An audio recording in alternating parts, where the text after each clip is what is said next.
Okay, good morning and welcome to this week's edition of NCompass Live. I am your host, Krista Burns, here at the Nebraska Library Commission. NCompass Live is the Commission's weekly online event where we cover anything that may be of interest to librarians across the state and now across the country. We do these sessions every Wednesday morning live at 10 a.m. Central Time. And they are recorded, so if you're unable to attend any of our in-person sessions, you can always watch any of the recordings we have here on our website. We post the videos, and if there are PowerPoint presentations, they're included. If there are links that people have mentioned in their sessions, they're included here as well. So you can get everything you need on all of our previous sessions right here on our archived page. This morning, we are doing stuff about the census, yay, which is, some people is very exciting. I find it's very interesting, the statistics and things you can find on there. On the line with us, and let me go over here, and there we go.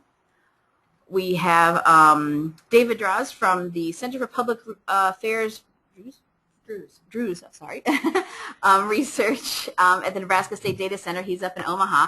And also sitting next to me, in case you guys can't see this, we don't have the camera on today, Beth Goebel, who's here from the Library Commission. If anyone has any, I guess. Hi, everybody. You probably heard me murmuring in the background. And thank you very much, David, for being willing to do this for us. Well, he's going to tell you all about it, and I've had a few difficulties with it myself, but I am learning. I've had a really interesting question I've been working on lately that has taught me a lot. So I'm really looking forward to this session. Great. Okay. All right. I'm going to hand right over to David now.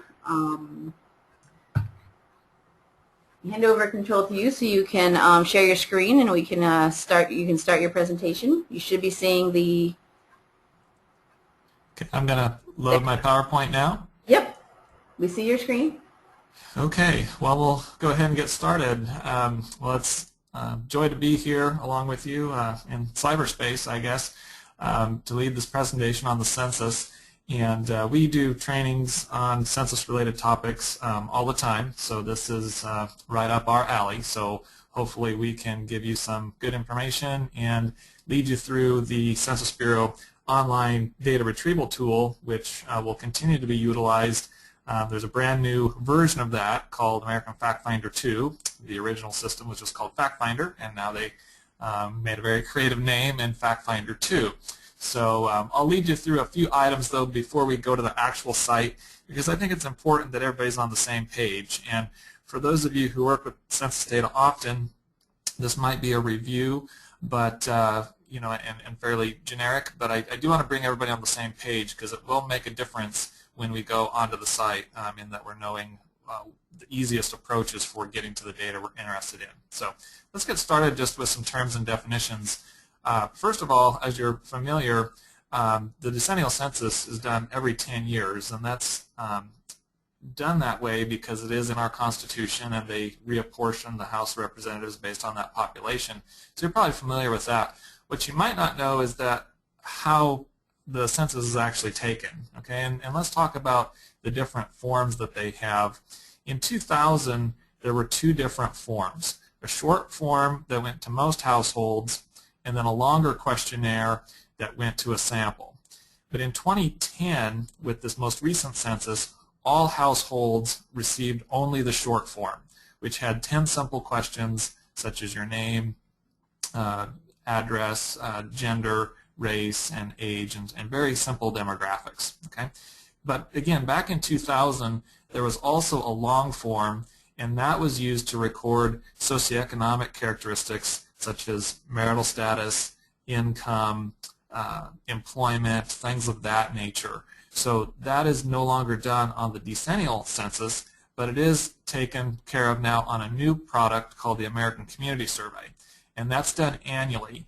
So the advantage in the American Community Survey, as we'll see, is that we can track changes over time, and as you know, there's been a lot of changes between 2000 and 2010 with the economic downturn and things like that. So this has given us much more current information, and it also allowed the 2010 census, which I'll just refer to as the census, to be a much more simple approach and not very many, well, I should say, there was not as much confusion over some people receiving a simple 10-question form and other people receiving a 40-question form called that long form. Okay, so anyway, the American Community Survey is our future of socioeconomic data, so it will be used if you're not already familiar with that. Okay, topic number 2, need to mention a little bit about geography, because census can be a little bit tricky in how they do geography until you get that exactly established. So in general,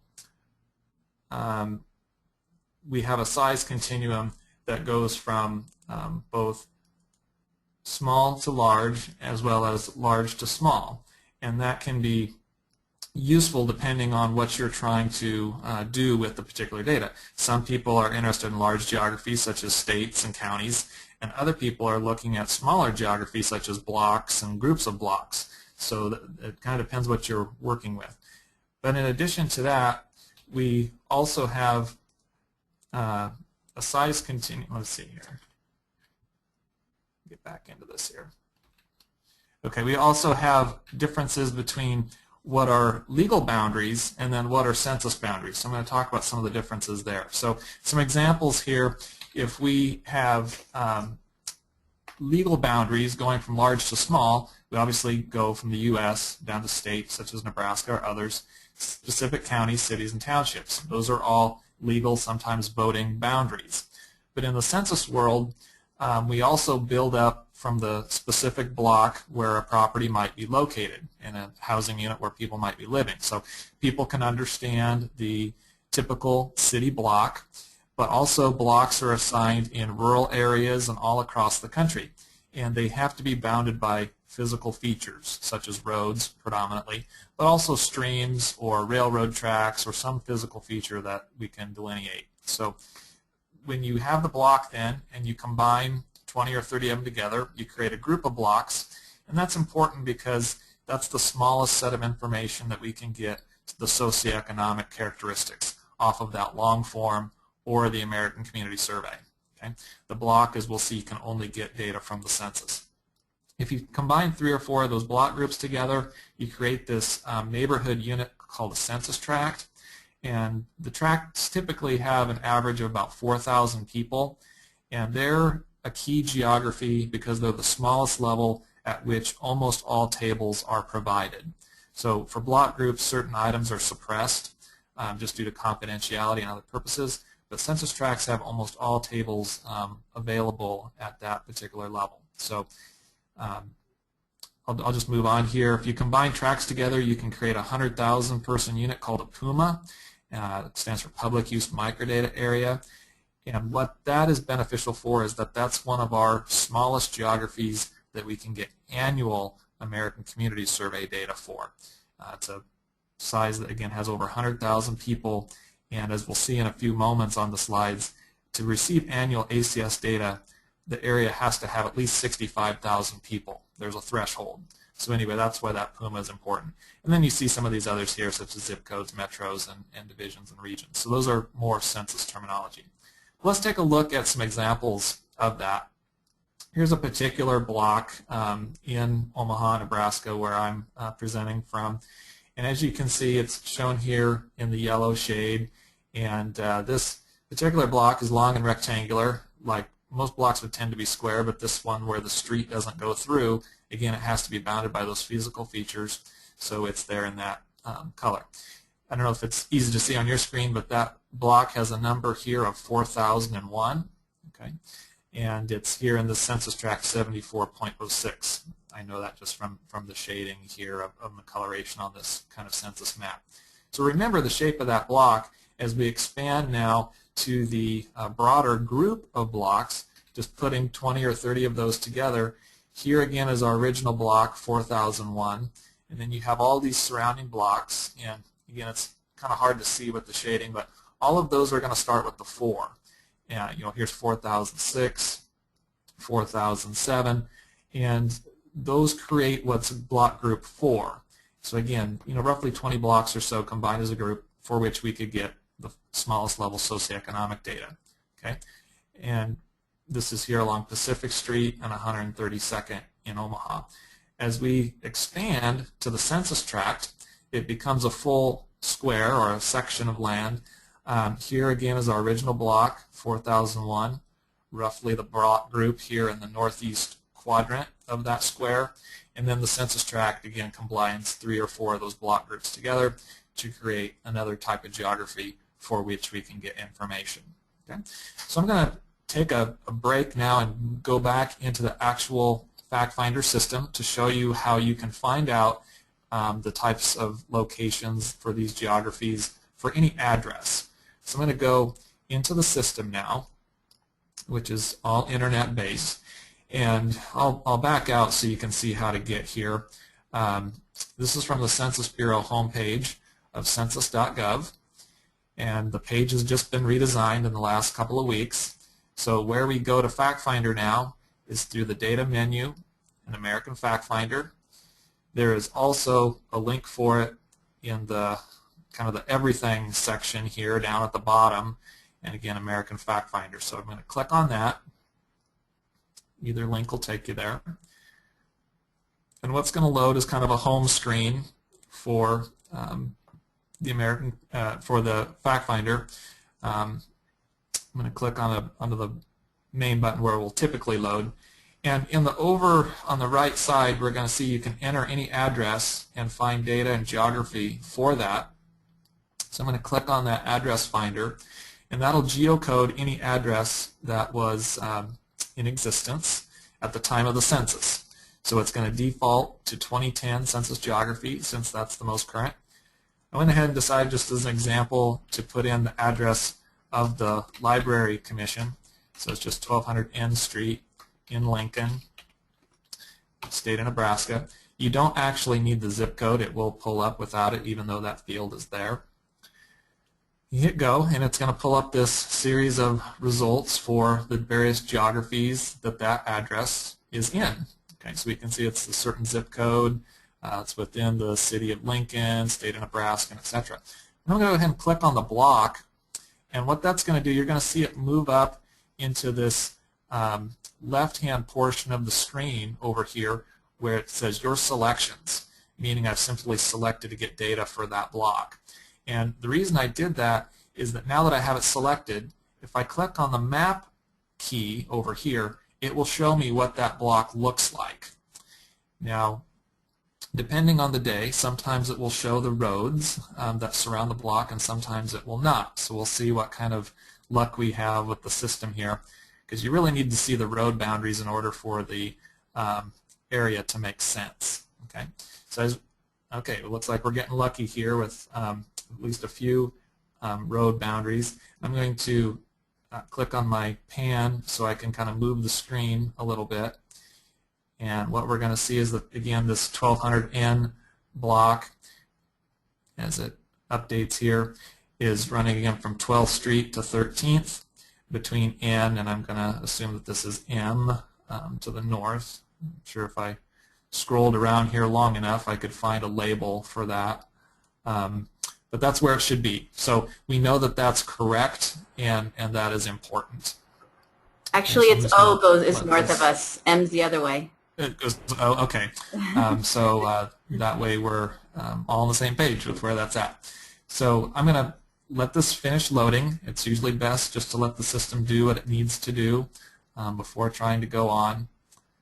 I know it's just trying to read space onto the map there, so I'm just going to give it a couple seconds. Which brings up a good point in that when you're starting to approach the midpoint of the day, that's when FactFinder will start to slow down a little bit, just from the standpoint that all 4 time zones are now having people at work.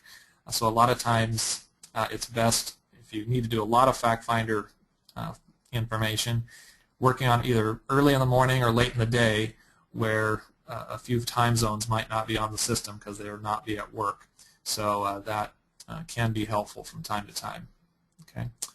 Well, this is not stopping for me here, so I'm going to just go ahead and minimize this, and we'll see it when we get back there. I really don't want to close it out quite yet, just because that could give me some problems. So let's go back to the PowerPoint and continue.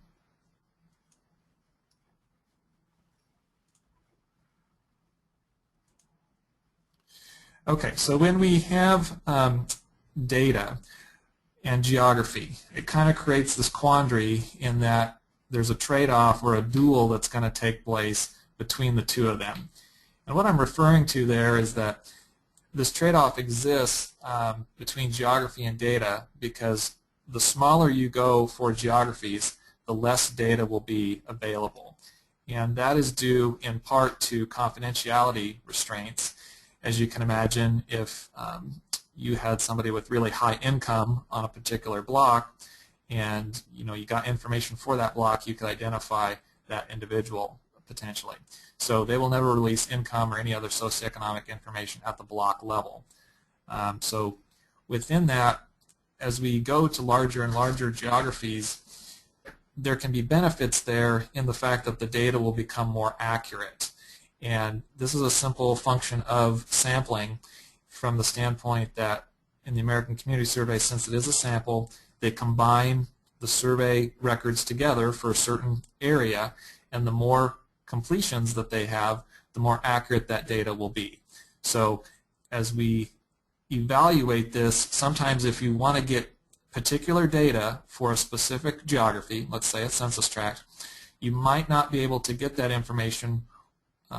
Potentially it might be suppressed, but more likely it will be released but might have a large margin of error, which means large error level means that it simply has some accuracy concerns. So sometimes you have to start with the ideal, but then back up a little bit and try to go to a little bit larger geography or a longer time frame so we can get more accurate figures. So that's simply what sampling error is all about. Okay, so let's talk about the American Community Survey in general. It is a written survey done by the U.S. Census Bureau, so it's going to a sample of households. They will do follow-up of people who do not respond to the mail-back form, so it does get a high level of accuracy. In the end, about 70% of the households that receive the form will respond in one form or another, whether it's by written mail-back or having a phone or in-person interview to follow up if they did not send the mail form back. So it has a good degree of accuracy from that standpoint.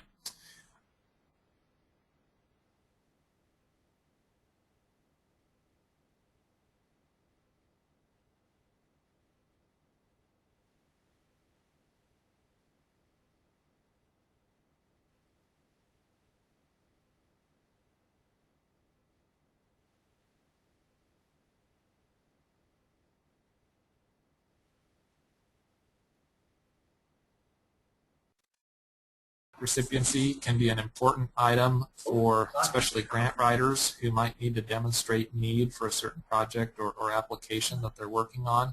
Actually, David? Yes. Can you back up a slide a bit? Actually, we lost your audio for a bit there when you were on the previous slide. Okay. Yeah. From right here? Yeah. Sorry about that. Okay. Well, anyway, just getting to what the American Community Survey is, just a sample that's done by mail. If people do not respond to the mail form, the Census Bureau will conduct either a phone follow-up or an in-person interview to get the required information.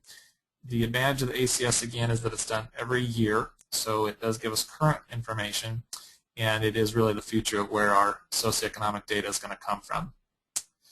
Okay, as I was mentioning, food stamp recipiency can be important as a new subject area for grant writers, especially. Again, there's a new question on whether or not a woman aged 15 to 50 has given birth in the last year. More recently, in 2008, they added data on health insurance coverage, and that's, of course, been a key topic in the news over the last several years here. And most recently, in 2009, added a field of bachelor's degree question, which, again, can be important for people in human resources and things knowing the workforce in their local area. The key point down there in red is where the power of the ACS comes in. And since it is a survey with multiple questions, it's not designed to tell you the number of births, for example, in a particular year, but it can give you the characteristics of the people who did have that kind of birth event, such as whether or not they're in the labor force or what their education is, and that's just something you can't get from any other source. So you have to know your sources and how they can be utilized, because if I wanted to just get the number of births, I'd go to our Health and Human Services Department who keep the vital records, but they couldn't tell me anything about the poverty status or other characteristics. So that's where the ACS has value. Okay, here's a slide that just shows you how the data release works. Again, the geography has to have a certain size threshold regarding population in order to have the data released. So as you can see on this slide, if you have 65,000 people or more, you'll get annual data. Okay? In Nebraska, that's not very many places. We only have 3 counties that exceed that size threshold. So if you are a smaller geography and have between 20,000 and 65,000, what they'll do is they'll take 3 years of annual survey data, combine it together, and release one figure called a 3-year aggregate. So kind of our medium-sized communities in Nebraska, such as Columbus, Norfolk, North Platte, they get data on this 3-year time frame. And then all geographies, regardless of size, will get data on a 5-year aggregate, where they're going to combine 5 years of survey information together. So right now, the first 5-year information came out for the years covering 2005 to 2009. So that was kind of centered around calendar year 2007. And then what they do is they just roll the time frame forward, replacing the oldest year with the newest year. So 05 got dropped out, and 2010 data from the ACS came in. So our new 5-year aggregate is from 2006 to 2010. And that will continue each year as we move forward, where they will replace the oldest year and add in the newest year, and that way it'll always be current, but kind of a slow-moving 5-year aggregate. Okay, just to kind of wrap this up, the multi-year products do have advantages, even if you are a large geography. And again, I show here why you get more information going from 3 counties in our annual data to 16 counties, get the 3-year aggregate, and then all of Nebraska's 93 counties, or all of its towns, or all of its census tracts would get information off the 5-year 2006 to 2010 timeframe. But if you're working in a larger area that even gets data, because with the annual estimate having more than 65,000 people, you can have a desire or a need to go to the 5-year or the longer time frames, because number one, if you're comparing across geographies, say Douglas County, where our largest city of Omaha is located, and you want to compare that to other counties in the state, you'll have to use the 5-year aggregate so that your time frame is consistent. You don't want to compare a 5-year aggregate for small counties versus the 1-year annual estimate for the large counties. It's just not appropriate. So we do want to compare across the similar time frame that way. But also, if you want to split any particular item by age group or a race group, so let's say you want to look at the unemployment rate of teenagers. Okay, well, that's a small segment of the population, and in order to be accurate, you'd have to expand to that longer time frame to give your data a little bit more validity. Likewise, if you wanted to compare poverty by race or something like that, it's going to be most beneficial to go to those longer time frames so that we don't have the potential for error to as great of a degree. So I've got one more slide here, and that's just as you consider your topic at hand or the data you're trying to retrieve, I always like to start from the ideal of what do we want for what geography, what's our best time frame, are we more concerned about accuracy or timeliness? So, for something like understanding how the economic downturn has impacted areas, you'd probably want to look at the most current information. But on other aspects, you'd want to be more accurate. So you kind of have to work within that trade-off. Then you have to kind of know which source you're going to need to go to get a specific piece of information. So do you have that information available on the American Community Survey, or is it an item on the main census? Again, you would want to rely on the main census where they go to every single household if there is data available on that particular topic. So for example, age. Age is provided both on the American Community Survey as an estimate as well as the full head count on the census. And you'd always want to rely on the census numbers on a topic like that. Okay?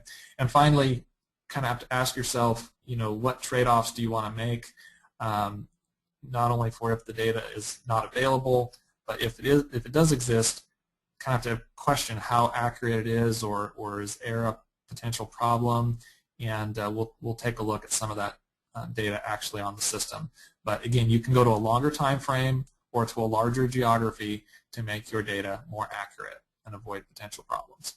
Okay, so that kind of ends the PowerPoint here, and we're about halfway through. That's about where I want it to be. So I'm going to take you back into the system now. We'll see, okay, our page is fully updated here. You might remember the block that we were loading.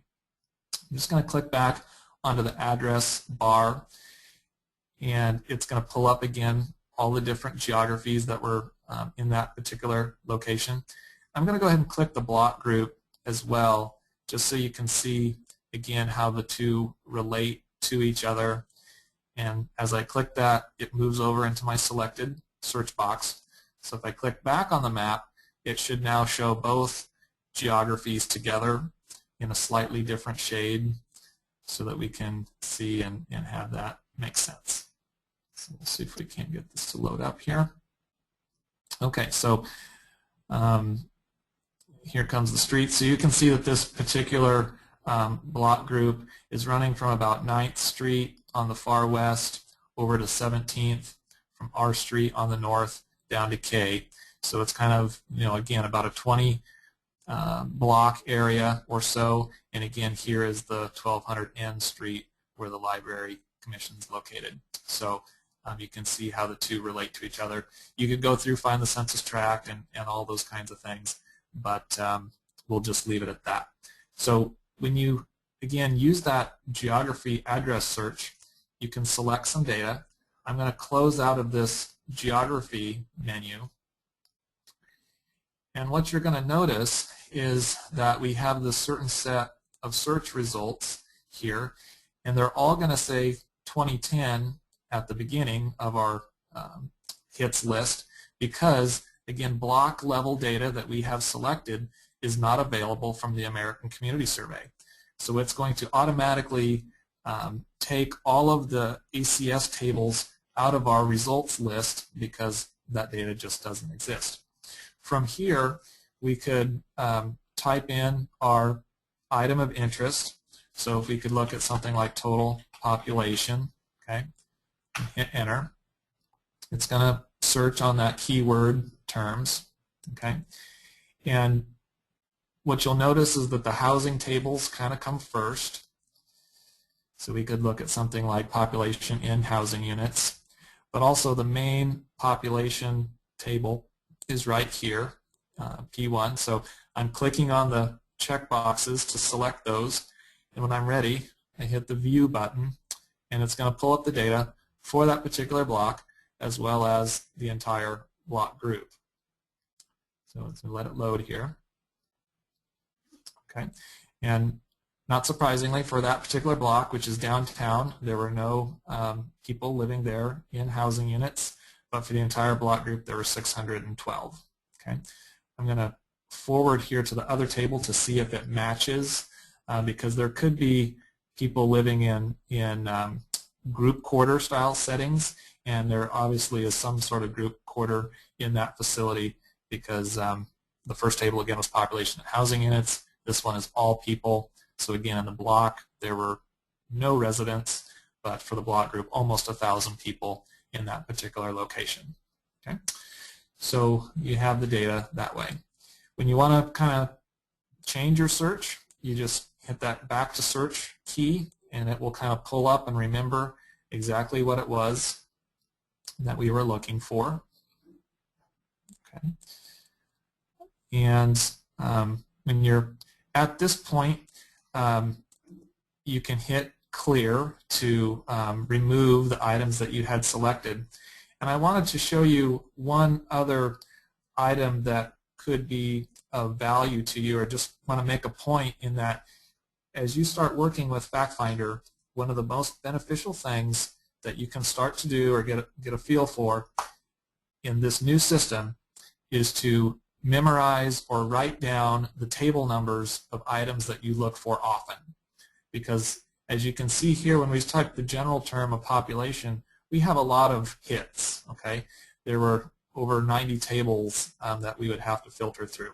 But if you know the particular table number, it will always go to the right level. So I'm going to remove this search term of total population, and that's going to make our search pool of results go up now to almost 250 tables. But again, if I know that population, total population is done on table P1, and I enter that, there's only going to be a couple of results that hit that, and they're just from different sources. So again, I could go click on to total population now, and that would take me right to my table of interest. Okay, so it's a key thing for when you're working on particular aspects to just start getting a flavor and then try to remember certain table numbers, because it will be beneficial to you. Okay. I'm going to clear all of what we've done so far and take you through a couple more examples.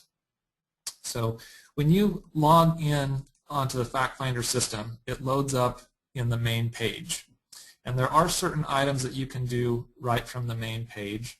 And one of the things that I really like about the new system is that you can just do a keyword geography search right off the main page, and it's usually highly accurate for what it pulls in. So if I just type in NE for Nebraska and hit enter or click go, it's going to move Nebraska over into my selected search box. It's going to recognize it automatically. If you're in Iowa, typing IA would do the same thing, or any other state. And what's key to notice here is that there's always a certain order in which the results page will come up if all you have selected is a particular geography. Okay? It's going to start out with what's called DP1, or our demographic characteristics off of the census, the main 2010 census. So if I click onto that, that's going to give me a couple pages worth of all the most commonly used statistics from the census.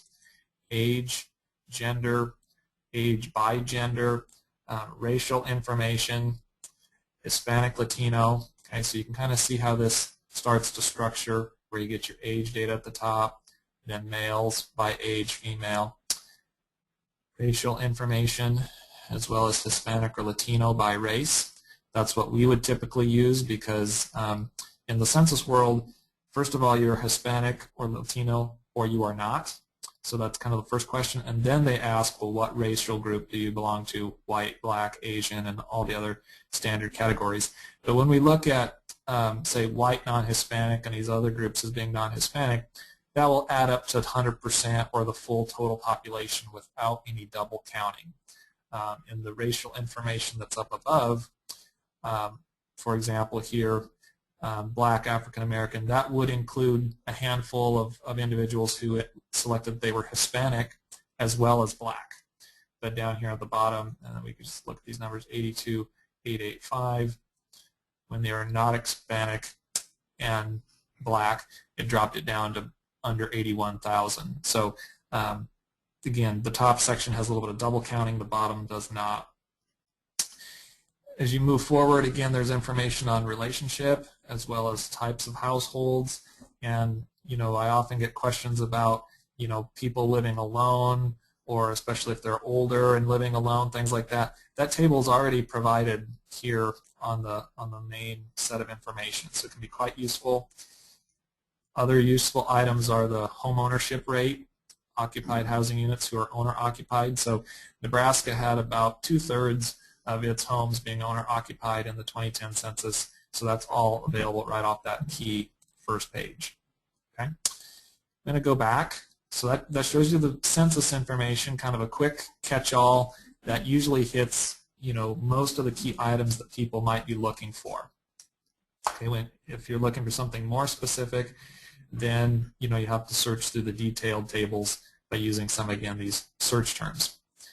But again, as you move forward, then you can see that they have these specific American Community Survey estimates. And again, there's a page of commonly used statistics that are in social topics, such as educational attainment, marital status, ancestry, things like that.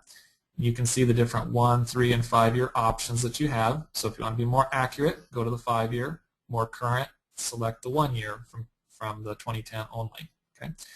Also, they have economic characteristics summarized, such as unemployment, income and poverty, commuting to work, things like that.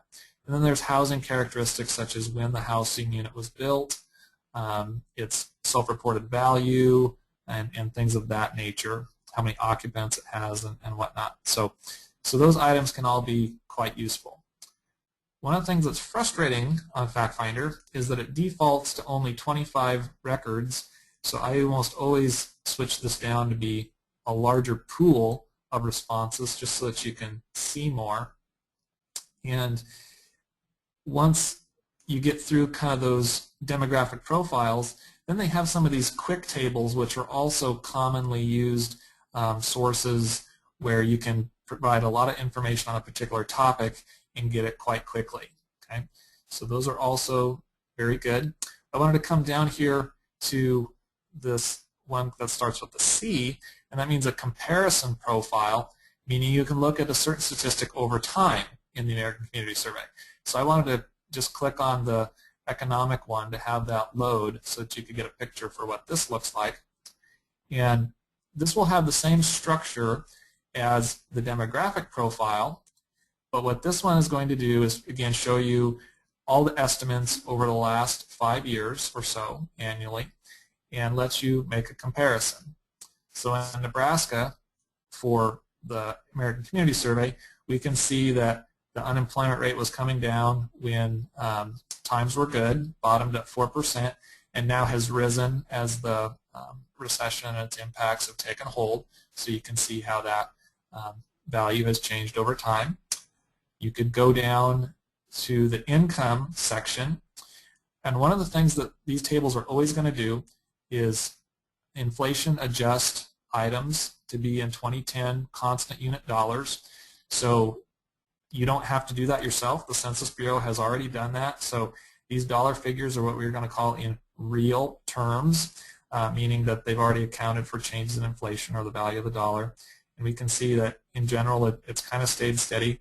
But Nebraska was one of only a handful of states that did see an increase in income here in the last year, about $400 per household on a median basis.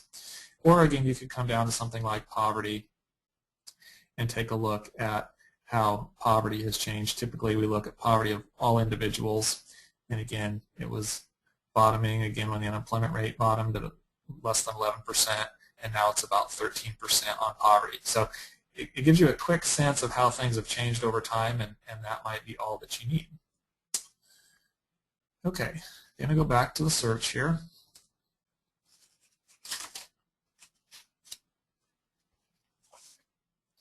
Wanted to walk you through the topics menu because that is useful for limiting our items down.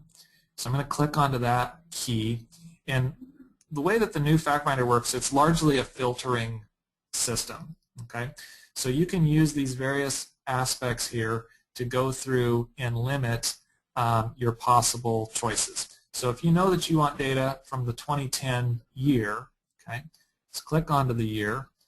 And again, FactFinder has data back from 2000 or all these years in between. You just click onto 2010, and then all the other older results will disappear. Okay, and that'll be the only thing that's available. Okay. Again, you can go and limit further by doing things like the program. Do we want a census item? Do we want American Community Survey item? So let's just say I knew it was from the sample that I wanted to get. So if I click on that, then all of the decennial census aspects are going to go away. Okay. And then finally, you can click onto the data set, and it will show you the different options. And here are our 1, 3, and 5-year time frames. So let's say I knew I wanted to get data for all counties in Nebraska or something where I needed the full 5-year time frame. I'd click onto that, and then again the 1 and the 3-year would disappear from the search results. Okay, so now that has limited my pool, and it's a little bit more manageable to try to search through. Okay, going to go through, and a lot of times it's just a process for narrowing down and getting the information you're interested in. So if I was looking for, let's say, the number of Hispanic Latino by county in Nebraska, okay, one of the nice things that they have is I clicked on the geography menu, then you can click your geography of interest, and when you're looking for something like all counties in a location, that's what it's going to default to. Okay, and it's pulling all this up, and again, Nebraska is in the second set of 25 states, so I have to expand the pool here, and we're going to come down and click on all counties in Nebraska, and it will go into our search box, and then we can get information for that particular area. The nice thing about these detailed tables, which is typically the approach we're going for, is that when you have this established, I'm going to get rid of this search term here, but you can do more than one geography at a time. So I did all of those counties in Nebraska, and let's say for whatever reason I wanted to add a county across the river into Iowa, just Pottawatomie County, Iowa. Okay, it's going to pull that up on the search term, and when you hit go, it's going to be right at the top of your results pool. The geography search is just really good in the new FactFinder. It always gets you exactly what you need right at the top of the list. So again, I have my counties within Nebraska. I'm adding Pottawatomie County, Iowa, and that will allow me to get data for those locations and make the comparison. Okay, so I just clicked it. That'll make it add over here. If you wanted to do more than one geography, you just click them here and then hit add, and it will go. But it's pretty simple to use from that standpoint. Okay, so now I have selected my time frame and selected my geography. I think rather than doing Hispanic Latino, I'll switch into foreign born to give you another example of being able to search here. So I'm just going to click foreign born as my search key, which is a slightly different measure, people born outside the United States. And again, notice how the tables come in a certain order. These ones that start with S, those are subject tables where it will give you commonly used statistics on the variable of interest. Okay, so I'm going to click on that just to show you how they do that. It'll split the data by age or by race or other characteristics that we can look quickly. But then here, the ones that start with B, that stands for a base table, meaning it's very detailed, and you just select that one as well, and it will give us more of a detailed response for where the place of birth for those born outside the United States. So they're going to show us two different things. It's going to click on the view, and the data will load.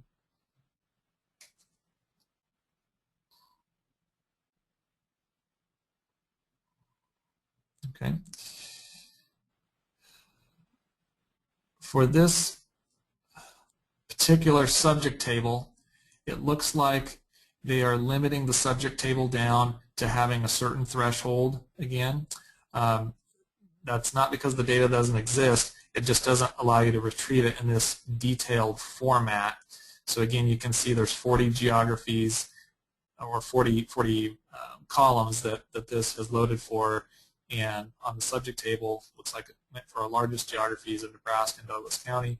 You can see for the foreign-born population, it's breaking it out by gender as well as age, so we can make a comparison between those native-born Nebraskans and the foreign-born. So in general, our native Nebraskans are older.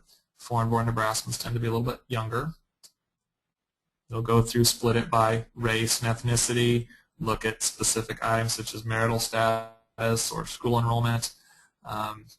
Education would probably be an interesting one to make a comparison, and all these other statistics. So you can see how detailed of information this is, all right at your fingertips. No calculations that you have to make as an individual. Okay. going to forward on to the detailed table, which was place of birth for the foreign-born. And we'll see what that shows us. Okay, so here you can see that all the tables have their data, okay, regardless of size, because it's a detailed table and they're provided for all locations. You have the estimate, so there are about 106,000 Nebraskans who are foreign-born. And then this margin of error column, again, just kind of gives you a general sense of the accuracy. The smaller that number is, the more accurate the estimate. So I'll just leave it at that. This isn't really a class on margin of error, but just kind of to get a flavor for how accurate that number is.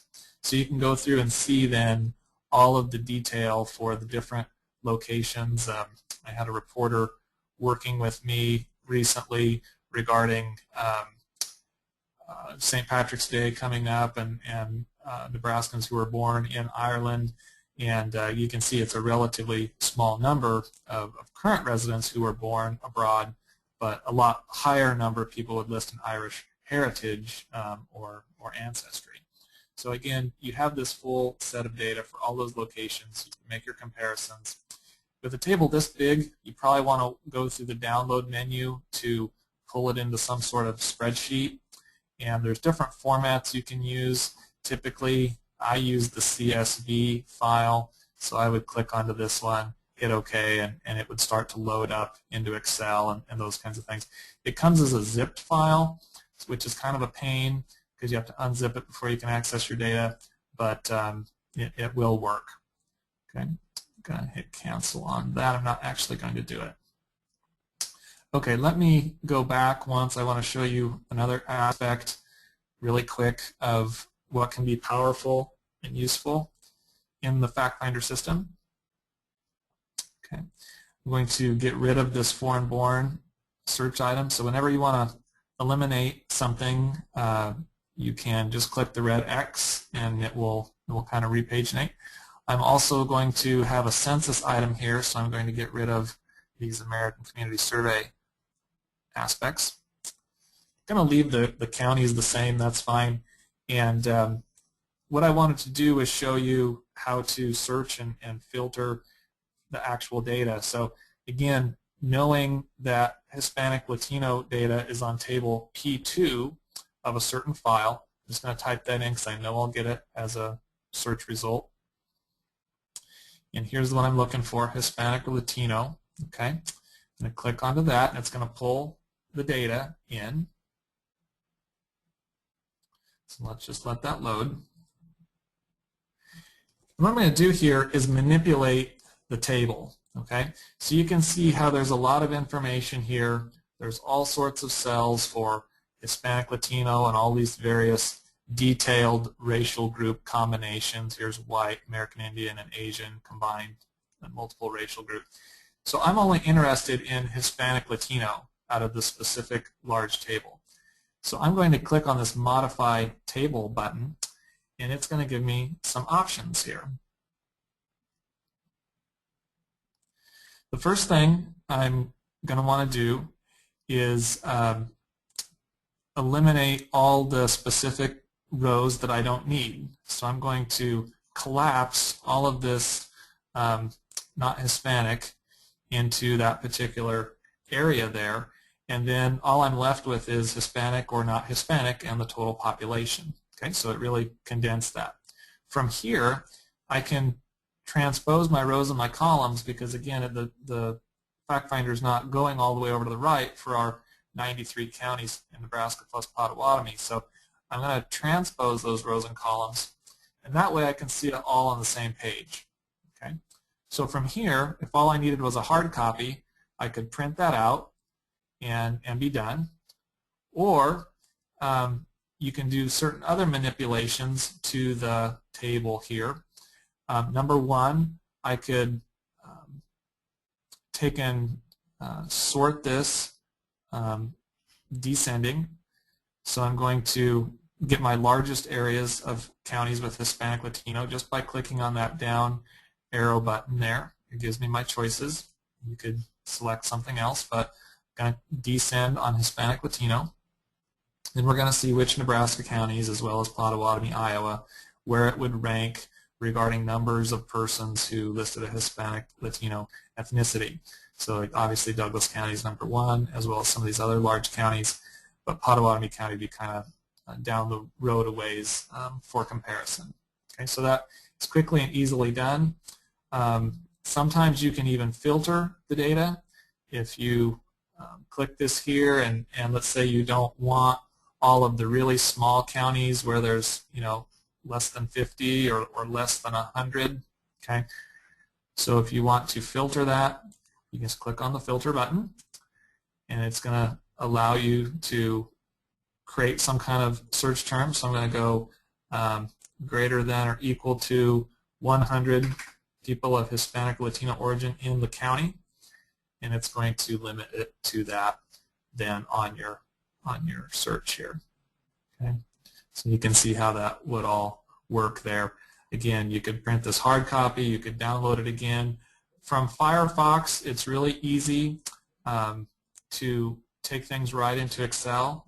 So I'm going to open up a new book there, and then just hover your cursor. These are really easy title names, so just take and hover your cursor over the top, drag and scroll, hit copy, and then when you go into Excel, you can paste that special as text, and it comes right in column with columns like that, and then you'd have to again add your column headings, okay, and whatnot, and you'd be finished with that particular application. Okay, so downloading sometimes can be as simple as just hovering your cursor over the top and scrolling through. So, well, it's hard to know exactly what people might be interested in, so if we have any questions, might be a good time to just stop and look at people's particular interests. So I don't know if we have anything that came through. Yes, thanks, David. That was great. Lots. I always liked, I don't know, it may sound weird, liked exploring the Census Bureau stuff because there's just so much information in there, and obviously more than you could even show us in an hour. Sure. We do have a couple of questions that did come in while you were talking. First thing from way back near the beginning, wondering, and I know you've been showing us some ethnic data and things here, can you get that information down to the block level? Repeat that one more time. I didn't catch the characteristic. Ethnic data. The ethnic data for Ancestry is something that, well, it's kind of a yes and a no because it depends what you're looking for. If you would go, I'm just going to go back to that demographic profile, and that kind of lists some of the specific Asian races and ethnicities or countries of origin. So let me just get rid of this. Okay, so again, our profile comes up at the top. I'm going to get rid of these counties just for the sake of space on the screen. Let's click onto that again, and with the way that the questions asked on the census, if people list Asian, then it allows them to select Japanese, Chinese, Korean, and several others. So even on this main summary page, you can start to see some of these specific Asian cultures, so to speak. However, that same kind of option is not available for Black African American. So one of the questions that we often get is for the Sudanese or Somali population here in Nebraska, and that information is not separated. It's just all contained within Black African American, which is what you would assume people would select regarding a race, and you can't get there. So this type of information here would be available at the block level. There are possibly even some more detailed tables that give you other breakdowns, split it out a little bit further besides these 5 or 6 that are listed here. But for all ancestries, you'd have to go at least to the block group level off the American Community Survey. That's as local as you could get. Okay, so it's kind of a yes and a no, depending on what specific ancestry or ethnicity you were looking for. Right, right. Great, thanks. Someone else has a question about, I guess, religious data. Is a recent request that they actually had was wanting to compare teen pregnancies between Christians and non-Christians. Is that something that this would even be able to do, something like that? What do they actually ask for? Would that be something? Right. Well, the only data that's going to be available are items that they actually ask, and religion is not one of the items that is asked on the American Community Survey or most other census products. Mm-hmm. That's a question we get fairly often, and again, there has to be a statute or law requiring the information. So at this point in time, that there's nothing like the Social Security Act or I don't know, No Child Left Behind or any of those pieces of legislation that require the census to gain information on people's religion. So it's just not asked, and therefore it's not available. Right. There probably are some other sources, more private data places where you could start to get at that, but it's not going to be available, at least from these products, on the Census Bureau. Mm. Great, thanks. Actually, someone does have a suggestion that there's a website called adherents.com, ADHERENTS, that has some religious statistics. So if someone's looking for that, I'll include that when I put up the recording for that website so that people can get to it. But someone else is suggesting that may have some religious stuff that might be useful, depending on what you're looking for, of course. Thanks for the tip. What do we have here? Okay, here's another question. How can a library use this to determine if an address is within city limits? How accurate is the city limits notation? Okay. That's a good question. Excellent. A couple of different thoughts there. Number one, it kind of depends on your timing, because let's say you have some annexation going on and you want to see if that property or address is in city limits. For census geography, they do a boundary and annexation survey to determine city limit boundaries as of January 1st of each year. Okay, so the boundaries for the census, since that was done during the 2010 year, would have been what was in place as of January 1 of 2010. So when you do that, it would all geocode or be accurate to that point in time, which may or may not be the same thing as what you have currently, or for future census data when other items come out. The American Community Survey data geography will be updated to whatever is available at that point in time. So when the 2011 ACS data comes out this fall, that will be the geography in place as of January 1st of 2011. So we will already start adjusting those city limit boundaries if there are annexations, and there have been some throughout the state. So that's usually where that kind of issue comes in, but it should be highly accurate.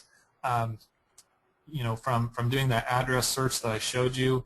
Additionally, there's like a different section where you can go onto the Bureau's website and look at and obtain all the different block maps that are there for, and this is the new website. I mean, I had to look at one of these lately, where you can go and get the specific information for a map for that particular location. So I'm clicking on map products here, and census block maps as a reference, and then you just follow the menus and find your state of interest, and then it's going to ask, well, do you want a county block map, a city, or for a particular place?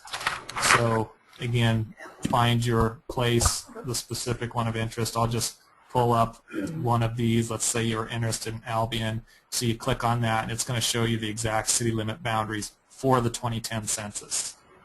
And again, as a person zooms in and things like that, you can usually tell whether a certain address was contained within city limits or what block it was in.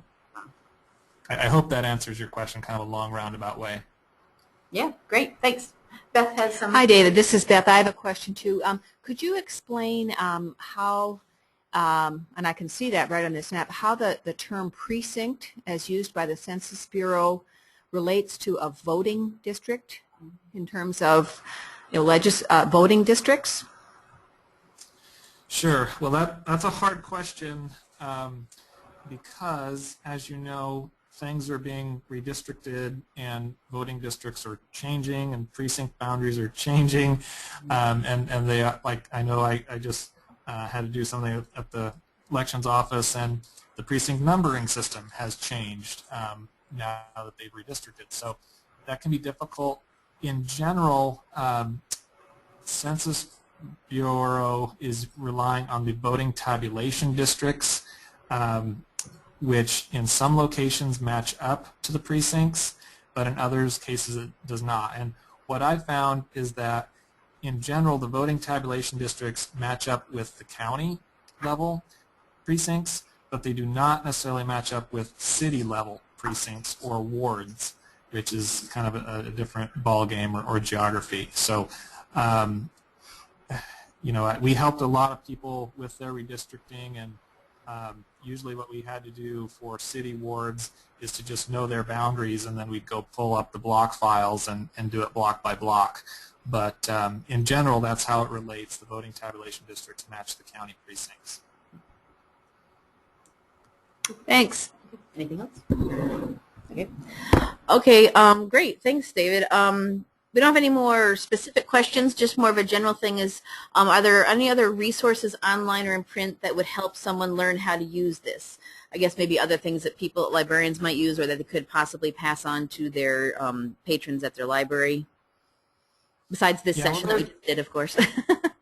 There's quite a few tutorials and things like that that are out there on the FactFinder page itself. Let me just click back into there. A lot of frequently asked questions and things like that. They do recommend, if you have any comments, to send them feedback, which is one thing I haven't mentioned, is that we don't have a lot of resources in print, and we've even asked the regional office in Denver what they have, and nobody's really making anything yet because the system, believe it or not, is still not fully finalized or loaded. So it's going to change a little bit. They kind of do that on a quarterly basis. So just as an example, for those of you who use the old FactFinder, you might remember that the geography menus kind of used a drop-down box approach where you kind of drop down, click county, and then it load up a drop-down box. You click your state of interest, and then it would list all of those. Well, that type of menu is going to come back in the next iteration of FactFinder, probably sometime in late April. So again, things are kind of changing, which makes it difficult to put together resources on how to use the system when it's changing. So we're kind of all self-taught around here. So my best suggestion is, if you have particular questions, just to give me a call or an email, and it usually works pretty good to walk people through things right on the phone. So that was all listed on slide 1 of my PowerPoint, which I know you're going to load. So yes. Just feel free to contact me. It's what we do, and we can save you a lot of headache and hair pulling out with some simple tips if you just give us a call. Great. Yeah. So contact you for all of your FactFinder needs. And Beth is doing the happy dance here for what you said is going to be added back. No, it was the drop-down menus. I'd be really thrilled to see those come back. Right, and obviously there's a lot of things that we didn't have a chance to look at today. With the new system, you can also select geographies from the map. I showed you that map screen of the geography menu a couple of times. Well, you can actually go through and load a screen, whether it's cities or counties or whatever, and select them individually from the map, or like create a radius and have all the ones that hit that radius selected, and various applications that are a little bit more advanced. So there are some neat things on there, but it's just going to take some time to get them all, fully used to them, I guess. Of course. Just try and think change is good. Well, it's kind of what we're stuck with, whether we like it or not. The old system, they've taken it down now, so that's why we continue to do trainings on the new system, which, again, like the geography search box, that works really good. One thing I didn't do, which is a pretty good application here quick, is just to show you on that geography search box, you can search, type in anything on that search box and it will load. So I'm going to click onto the geography here just really fast, and let's say you knew your geography that you often worked in. I got to let it load here. If I get it faster than the system, it won't like me.